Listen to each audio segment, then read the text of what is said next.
நாட்டின் மாவீரன் கரிபால்டி நாட்டில் இருக்கக்கூடிய மன்னராட்சியை எதிர்த்து குடியரசு உருவாக்குறதுக்காக போராடினார். அந்த போராட்டத்தில் அவரோட படையில் ஒரு முறை மன்னர்கிட்ட தோத்துட்டாங்க. அதை மன்னர் படை கூட தோத்துட்டாங்க. அதில் கரிபால்டியோட படைக்கு ஏகப்பட்ட பொருள் சேதமாயிருச்சு, ஆள் சேதம் எல்லாம் உருவாயிருச்சு. சாப்பாடு பத்தில்.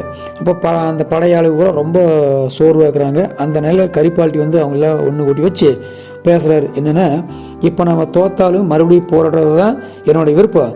ஆனால் உங்களுக்கு தர எங்கிட்ட பணம் இல்லை, பசியும் பட்டினியும் தான் எங்கிட்ட இருக்குது. காயங்களும் ரத்தங்களும் தான் உங்களுக்கு என்னால் பதக்கமாக தர முடியும். நம்ம தேசத்துக்காக போராடுங்கிற உணர்வு தான் நம்ம சொத்து. இதுக்கெல்லாம் மனம் ஒன்றுபட்டு எங்கூட போரில் ஈடுபட வர்றவங்க ஒரு அடி முன்னாடி காலை எடுத்து வைங்க அப்படின்னு சொல்லிட்டு கண்ணை மூடி நின்றுட்டார்.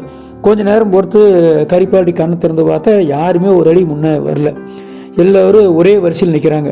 யாருமே முன்னால் வரலையா அப்படின்னு ரொம்ப வருத்தத்தோடு அவருக்கு கேட்குறாரு. அப்போ சொல்கிறார் ஒரு வீரன், தலைவரே, நீங்கள் சொன்னதுமே நாங்கள் எல்லாருமே ஒரு அடி முன்னால் வந்துட்டோம், அதுதான் வித்தியாசம் தெரியல அப்படின்னு சொல்கிறாரு. இனி இந்த படம் தோக்கவே தோக்காதுன்னு சொல்கிறாரு. அப்படியே புல்லரிச்சு நிற்கிறாரு யார்? கரிபால்டி. அதே மாதிரி அதில் ஜெயிச்சும் காட்டுறாரு. இந்த சம்பவம் மூலியமாக நம்ம தெரிஞ்சுக்க வேண்டிய விஷயம் என்னென்னா, உணர்வு கலந்து பேசினா மட்டும் பத்தாது, அதில் நம்மளுடைய மனதும் ஒன்று கலந்து இருக்க வேண்டும்.